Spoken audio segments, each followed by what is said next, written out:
Making your way in the world today takes everything you've got. Taking a break from all your worries sure would help a lot. Wouldn't you like to get away? Sometimes you wanna go where everybody knows your name, and they're always glad you came. You wanna be where you can see our troubles are all the same. You wanna be where everybody knows your name. You wanna go where people know people are all the same.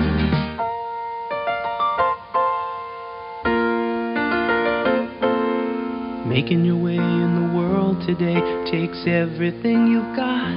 I mean, we all like the song, right?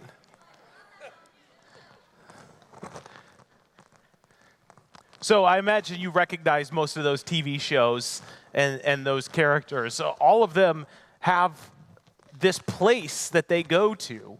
All of them live their lives, they do their things, and then gather as friends in what might be called a third place. This is there's been a rise in this conversation of a need for a third place, or people's enjoyment of a third place. And the idea here is that we have a first place, our home. Most of us have a second place, a school or work where we go to. These are places that we identify with, we belong to, we're almost obligated to be at in some ways. And yet there's also a need within us to have a third place that we go. It could be maybe a pool hall. It could be a ball field. It could be a friend's basement or a coffee shop. And these shows all grab that concept that socially, we are socially created people who need a place to belong, friendships, connections, a place that is ours. And so whether we're extroverted or introverted, we still are social creatures. Those words of extrovert or introvert just measure how much social we need. Some of us are desperate for us, and some of us need a little bit of it, but we all need social connection. We are fundamentally, as humans, created to be social and to find connection with each other. And our media and our TV shows capture that in so many ways, and there's a lot of humor and our own connection to watching these things happen on TV that invite us and draw us in. But deep down, we know we need human connection in some way. We've been talking about our mission and vision as a church these last couple weeks, and very recently we talked about this as well, and I preached another sermon on the need to belong back in the summer and how we want to be a church fundamentally that makes it simple for you to belong to our church family. And we're back talking about that today, but I wanted to frame this a little bit differently because I didn't want to just preach another sermon where last time I gave you a whole bunch of statistics that proved how loneliness is becoming an epidemic problem. You may recall I talked about things like how the UK hired a minister for loneliness to address the epidemic of loneliness in the country there, that they see it as this deep of a problem, about how young folks are identifying as lonely in spite of the hyperconnectivity of cell phones, that still at the end of the day they go to their bed and their phone is there and people are having conversations and they're becoming hyper aware of the things they're not included in. If a party happened when I was a junior in high school and I wasn't invited, I didn't find out that there was a party I wasn't invited to. Now you can see how alone you are on Facebook as you're watching your friends tag places that you were not invited to. These are all creating lonelinesses. Research indicates that 20% of people over the age of 60 feel intensely lonely. Intensely lonely. I could talk about this all day, but I did cover that just a couple months ago. But hopefully we can agree that we have a societal need. And so part of what the church, I think, is positioned so well to do in 2020, in the cultural situation and moment we find ourselves in, is that we can enter into this place of loneliness and offer a transformative community that gives away welcomeness and belonging, so that while people are identifying and struggling with loneliness, we can step right into that cultural itch and help answer that question. we can be a community that offers belonging. And fundamentally, it's baked into who we are, and living into this calling regularly could be intensely helpful for where we find ourselves today. Loneliness is a real struggle, and it's hard to get out of loneliness once you find yourself lonely. There's a study done using a UCLA technique of determining how lonely you are. They identified 85 young people between the age of 17 and 19. 85 people. And they had half of them are people who identified as connected and have good, robust friends, and half of them identifying as lonely. And they showed all 85 people the same video of the lunchroom. Now, I don't know about you, but the lunchroom is a terrifying place to me. I was a military kid, which means I moved a lot and went to new schools all the time. And so still today, if you want to see me at my most disarmed, at my most just like discombobulated, send me to a lunchroom where I don't have a place where I know I'm going, and like my old 7-year-old anxieties rise straight to the top. Who am I going to sit with? Where do I belong? Where do I go? I do not like lunchrooms, and it's all my military upbringing's fault. Hate lunchrooms.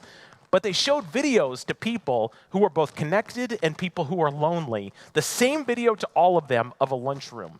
Any kind of impartial observer would see that this video showed people who were happy, and it showed people who were sad. It showed people who sat in big groups and showed laughter in those groups, and it showed people who sat by themselves and looked sad. It was a neutral video, and they showed it to all 85 people, half of which were connected people and half of which were lonely people. And would you believe that people saw exactly what they were? The people who were connected and felt like they had good social circles, they saw the fun and the laughter and the connection, and they saw a good time. And the people who were lonely saw the lonely people and saw it as a depressing place and a lonely place and a hurting place. The interesting thing about loneliness and the interesting thing about connection is that when you feel connected, it's easy to keep connecting.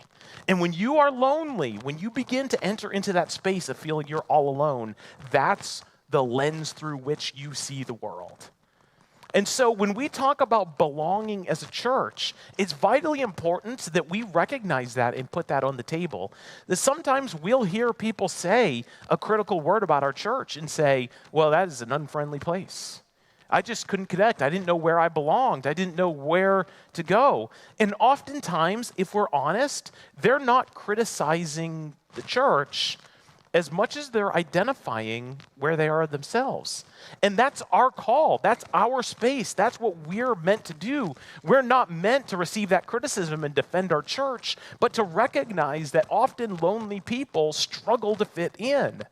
And if we're going to be a church that takes seriously offering the gift of belonging to a world that's struggling with loneliness, we have got to dig past some ditches that are already dug that we had nothing to do with digging. Folks are already identifying as lonely, and they don't move from lonely to belonging very easily. If we're going to identify this as a piece of who we want to be and a piece of what we want to give the world, a sense of belonging to those who are around us, we have to recognize that those who are in most need of belonging are going to need the most work to help them feel as though they belong. This is a part of the work that the church is called to.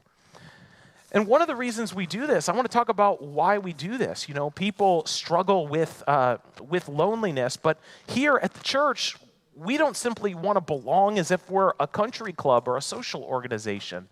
We use the word here, the metaphor of family. Pastor Norm said it in his welcome here just a bit ago, but he says it most every week that the first time you come, you're a visitor, but after that, you're family. We truly yearn for you to feel as though there's a family atmosphere here. That every time we gather on Sunday mornings, we gather to worship, yes, to lift the name of Jesus high, yes, but also it's a mini family reunion week after week after week. When I was growing up in the church, the old ways of doing things, and I'm not necessarily saying we should go back to the old ways of doing things, but sometimes there's beauty in the old ways. And one of the things that I remember the adults saying to each other when they saw each other at church was calling each other brother and sister. Hey, Sister Carol. Hey, Brother John. Hey, Brother Mark. Hey, Sister Joan, right? They would use this language and these words to identify each other, reminding each other in initial interactions, we are family with each other.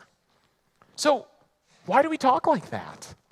Why does the church use this family language? That's pretty personal stuff. And for the most part, we hope that it's good language. Some folks come from dysfunctional families, and the idea of family language is deeply off-putting, and certainly we understand that, but the idea here, the reason we use family language, that we invite you into our family at Crossroads, the reason the church has used this language of saying brother and sister is because we're invited into the most functional family possibly imaginable.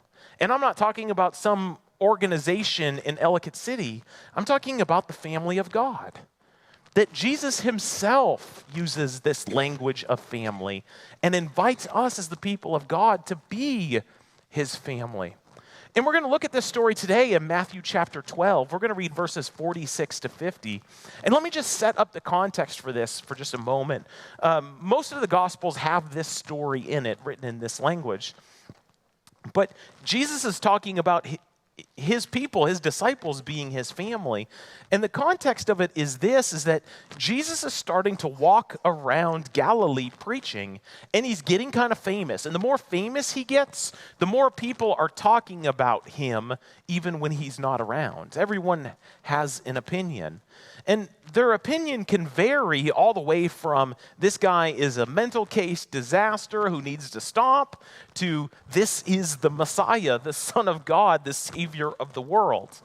And this would, you could imagine, create some pretty intense dialogue back and forth. And those people who didn't like him because his sermons and his rhetoric were sharp. There were times that he called for deep repentance, a changing of life, a fundamental religious and political problem in Israel that needed to be usurped. And for people who had prestige and power in that time in the space, that was an unsettling, frustrating message that they did not want to hear.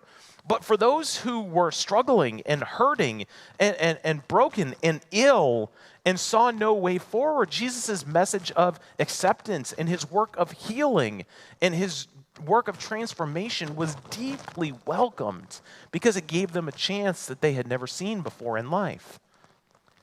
But as all of this dialogue was happening in the background, Jesus' family would often get caught in the middle of it. They would hear the whispers. They would hear that there were some folks in town who thought, who does this kid of the carpenter think he is? Who talks with such boldness? What authority does he get telling me I need to change? And Mary, the mother of Jesus, would hear this kind of stuff. And I don't really know how your mother spoke to you, but if my mom was frustrated with me, she would say things like, I birthed you. I carried you for 9 months. I went through labor for you, and you can't change for me? That's a pretty hefty trump card to play on your child. What possible comeback do you have for that? And Mary seems to show up with that kind of energy within her because she wants Jesus to stop. Whether she's embarrassed or frustrated or just wants people to stop talking bad about him, we don't know. But she showed up at one of Jesus' lessons and is waiting outside hoping to get him to come home. And Jesus' response to her feels a little disrespectful and troublesome, but at the same time, there's great hope in it as well. Would you join me in standing as we read from Matthew chapter 12, verses 46 to 50? While Jesus was still talking to the crowd, his mother and brother stood outside wanting to speak to him. Someone told him, "Your mother and brothers are standing outside wanting to speak to you." It's a pretty redundant couple of verses. He replied to him, "Who is my mother and who are my brothers?" Pointing to his disciples, he said, "Here are my mother and my brothers. For whoever does the will of my Father in heaven is my brother and sister and mother. This is the word of the Lord. Thanks be to God. You may be seated. This text has incredible bad news and it has incredible good news. And it really depends on which shoes you want to stand in as to whether or not you see it as such. So let's start with the bad news first. For Jesus' mom, this is embarrassing to the family. They're out there, they're probably embarrassed, they're maybe frustrated, and they want Jesus to stop and come with them. They feel as though they have a privileged position with Jesus, that their opinion, their stake should matter. Here, Mary is probably out there saying, I'm the one who carried you in my belly. Please just come home. Their titles, their roles, their relationships with Jesus seems to make them think that they're owed something in particular by him. And we can often find ourselves in that position as well, scolding Jesus that he owes us something. We've followed him for a long time. We've served on committees. We've paid our tithes. We've put in our work. We've done our efforts. Won't you just listen to me? We've used our privilege and our position, our connection to Jesus for our own good before. We stood with Mary and said, no more, Uncle, make it stop. It's enough. I've been through enough. I've done enough. I've given enough. Why are you asking for more?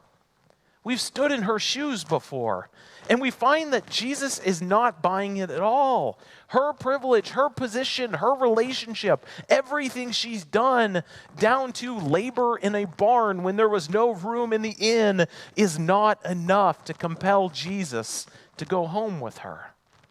He pushes back. That's the bad news. That it doesn't seem that we can leverage our position in our history and all the good we've done to get Jesus to do what we want to do. But there's incredible good news in this text as well if you'll put on another pair of shoes. On the other hand, Jesus says that we could be grafted into his family. For those of us who don't feel like we have prestige or privilege or position, for those of us who feel inadequate, for those of us who feel second class, for those of us who feel as though we don't have an ability to tell Jesus what he's supposed to do, Jesus is saying, you can be a part of my family. You're welcome in.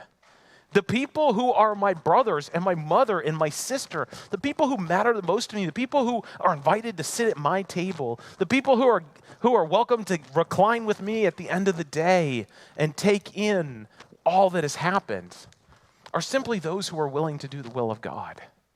And from that, we're given this incredible position of privilege that we don't deserve, to be able to identify ourselves as part of the family that Jesus is creating.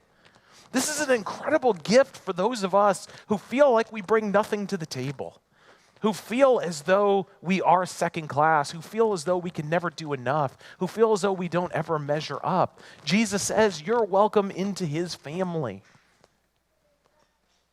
That if we yearn to see the will of God done and we participate as best we can in doing it, Jesus says, you're my brother, or you're my sister. And it doesn't matter that we now live 2,000 years and 10,000 miles away from this moment. The work of Jesus carries on and continues to us. That as we yearn to see the will of God done in our world, Jesus calls us to him and says not just that you're saved, but that you have a position of privilege at his table. You are his sister, his brother, a part of his family, co-heirs to his kingdom. What a gift Jesus is giving us to sit at his table and be part of his family. And so when we gather together as the church, we look around and see other people who have been given the same position of privilege. You're my brother, you're my sister. Brother, sister, we are the family of God because the project and ministry of Christ is to bring us in and to make us his family. We sit together in moments like this around tables in this gymnasium. We call ourselves Crossroads, and we do so by saying we are truly the family of Jesus, grafted in by his grace, called together. We belong because Jesus has invited us to belong. This is the ministry of Jesus, to welcome us in. And so we model this at Crossroads, or at least we want to model this at Crossroads. For the struggling, the hurting, the broken, that don't measure up, aren't sure where to go. For us, we want people like that to also feel like they belong here, to sit right alongside of the haves, the got it togethers, the been here for a long times, that all of us together see ourselves primarily in terms of our relationship to Jesus. And if Jesus is my brother and Jesus is your brother, that makes us brother and sister as well. We are a family together, and this is the primary way in which we see each other. Now, the thing about this work is this, is that if belonging is going to matter, it doesn't just naturally happen. Especially in a world where lonely folks see loneliness around every turn, and those who feel connected connect naturally. We're then called, as we gather together as the church, to not simply walk in these doors on Sunday, wondering whether or not this service is going to click all of the buttons for me. It's not always about you. Next Sunday may be about you. Maybe, right? But when we come here as active participants in what God is doing here. This task of belonging isn't simply about making sure that you belong, but hoping that you find yourself belonging and then seeing yourself as a missionary of belonging for others. Who are the folks in your worship service who look lonely?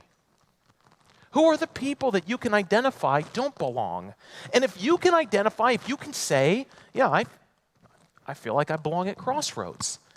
What are ways that you can come on Sundays and pass that on?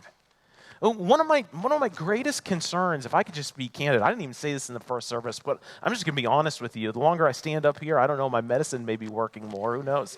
But one of my greatest concerns about people so easily missing church today is that it's not just about you and your schedule. If you miss church today, you can't be here to bless someone who's lonely. You can't do the work, the ministry of Christ in the church. We may not have done anything for you if you'd shown up, but who knows what kind of a tangible, eternal difference you could have made in someone's life had you been here. This call to be a part of the church isn't just simply, I'm not feeling it or I can't fit it in my schedule, but really this work of belonging is sometimes just about showing up and helping other people who need Jesus find that they can belong. There's so much to this, and the layers are incredible. But I don't want to just simply get up here and lecture you about how important it is for you to show up and you to belong. There is a gift to belonging as well. There's a lot of work that goes into a church that makes it simple for everyone to belong, but there's also a gift that you can receive as well. And sometimes it seems like we're always paying deposits into the work of everyone else being helped, but we come to these moments in life where things break down and we're in need. And Pastor Norm told this incredible story earlier about how the church responded to someone who was in need, but that person eventually can become you. I mean, I know in my own situation in the last few months, my mom, a part of this service, died, and the church rallied around me. I wasn't planning on needing the church that week, and the church showed up in incredible ways to support and to love me. And so just this last week, I've seen in Crossroads a church rally around a family struggling with cancer.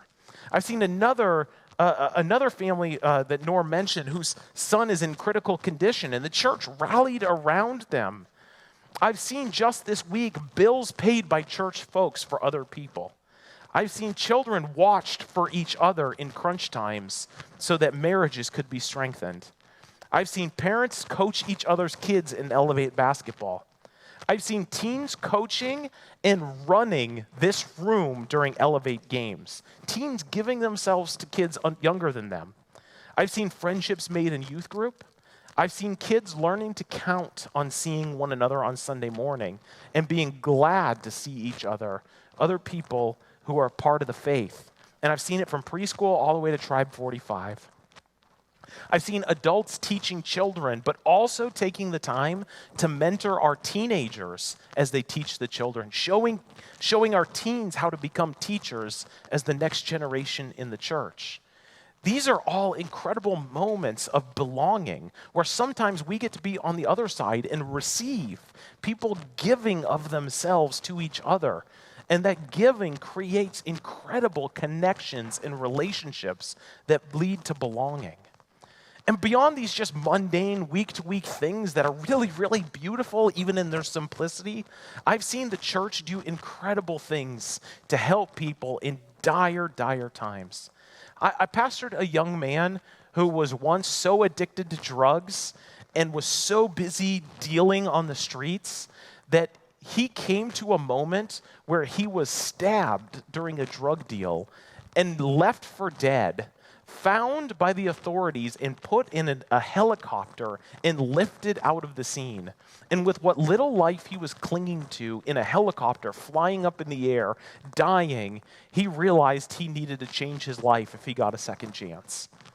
And sure enough, his doctors saved him. He came to life. And when he was released from the hospital, he only knew two directions that he could go. I mean, for all of the options that we may be able to think of, there are only two things. He could either go back to the streets that he knew and understood, or he could go to his mom's church. That was it. That was all he knew. He had hurt his mom, and he had hurt the people of the church. But he came back there, and the church welcomed him, and they helped him, and he began to find a job, and so he had to move somewhere else. And there was a church family there willing to welcome him, and they took him in, and they mentored him. And then eventually he moved back to Portland, Maine, where I pastored, and came to my church. And my church took and welcomed him, and he began to receive his kids back as he rehabilitated. And the church began to care for his kids and take in his kids as he would work and to help him in order to get established. And then he began to sense a call of God in his life to be a minister, and he began classes. It was all about churches willing to let him belong in spite of the fact that he had made colossal mistakes and even burned some bridges with them. They kept investing in him, and his life's trajectory changed. I pastored a young lady who came to church right after her marriage had fallen apart. And she came to our church in spite of its incredible awkwardness because our church was where her in-laws went. And so they had just had a divorce, and she was now a single mom with her son. And she began coming to our church, and the church rallied around her. All the ladies who were her peers welcomed her in. They brought her to small groups. They would take her out to meals. They would tell her stories about their own past and their own hurt and how God had transformed them and helped them. And she became a vibrant, important part of our community. And just as she was getting to the point that she was starting to feel real healing and transformation in her life, her grandfather died. And so her family then turned to our church. I don't know where they would have turned otherwise, but we were able then to minister to generations of folks in this family and to put on a funeral for them at a very low cost, just because the church welcomed this lady after a divorce. There was another woman who worked in a daycare at a church I was at. She wasn't particularly involved in the church, but she had been pregnant. And then right at the end of the due date, she found out that the baby was in trouble, and she ended up birthing the baby stillborn. Not near her family and not deeply involved in church, she turned to us. And again, our church cared for her and her husband through that situation and that story. There are these moments where tragedy hits us, and it's so easy to want to step up and do a little when it's someone else, and it's so easy sometimes but it can be difficult as well, I suppose, to just give and give and give.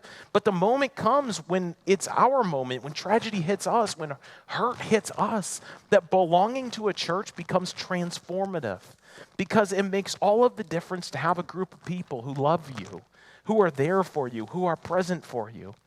And so we do this work of belonging when things are okay. We give ourselves to a community, which is not always the easiest of work. But when difficult times come, community becomes a beautiful expression of the love of God. And that's the sort of community that we long to be at Crossroads. That's why we make belonging so important. On a week-to-week basis, it's really nice to see friendly faces and people we like, and to treat it like a small family reunion. But belonging really, the rubber really meets the road of belonging when tragedy strikes, and we can love one another and help one another and find how deeply and truly loved we have been all along. In fact, we live in such a secular world today. Our world has changed so much in so many of our lifetimes. And we want to figure out how in the world to change this, how to get back to where we once were. And we talk about things like prayer in schools and hanging 10 commandments on public walls. And I understand all of that, and I would never knock those things. But I think that the best answer to secularization, I think the absolute best thing that we can do is be the best expression of the love of Jesus in the church that we can be. I think that in this secular time, there's this argument for privatization, for feelings-based individualism. I am my own island. I do as I please. I think that's what secularization is driving us towards. I think a robust community in the church of love and welcomeness, stories of transformation, life given to one another, friendship and belonging would tell a story to this world that they're not hearing from anywhere else. And I think the future of salvation in America is around this subject of belonging. And one of the reasons I want to hammer it so often is not just simply because I believe this, but because I think this church is so well suited to answer this problem that's in our world today. I think we are a deeply friendly church. I see Stephanie here. Stephanie wrote a note in, if you stay for our annual meeting, you'll get this booklet. She wrote this beautiful story that I love so much because she just told me offhand in a conversation one day, they've been coming here for about 6 months. She said, in all of our military travels, this is the friendliest church that we've ever known. And, as a pastor of the church, like that rings all sorts of bells. That's a story you got to tell, right? And I believe that to be true. I don't think she was just like singing praises of this church or giving lip service to it. I believe this is true about you. We are that kind of community of friendliness, and we're doing it in incredible ways against the norm of our society. We have diversity in this church. We've got older folks, we've got younger folks. We've got people who were born in Maryland and people who were born across the United States of America. We've got people who are born in America, and we've got people who are born in Asia and people who are born in Africa. We've got some incredible diversity in this church, and yet it's love that binds us together. This is a story that's not found all over the place in our culture today. We are a friendly church where belonging reigns, and that is a need that people are desperately yearning for. And so I wonder how we could tell this story outside of this building. I wonder who just in this community that we live in needs a taste of what we experience on a week-to-week basis. I wonder how many kids at Hollifield Station or Patapsco Middle School, both within a stone's throw of this building, how many kids in those places would love to have a place where they could belong? And I wonder how we could strategize to find those kids. I wonder about elderly folks and elderly housing that's being built out this direction. I wonder how much loneliness there is in those places. I wonder how we can find who lives there and make contact with them and bring the love of Christ to them. I think about just the incredible gift of this neighborhood and how it's becoming more and more diverse, how folks are immigrating from other countries to find work here. We've got one of the best places in the world to work in this area, right? I mean, you guys do the coolest stuff. I'm serious. I brag about you all the time. And it's attracting people not just from America, but from the world to do this interesting work. And so we've got people from all nations moving here. And I've never had to not live in the country I was born in. And so it kind of like turns my stomach to imagine how hard that must be to leave your native country and start a life in another place. And for all of the great things that probably come with moving to America and finding a job in technical and interesting work here, there's got to be an incredible sense of loss as well.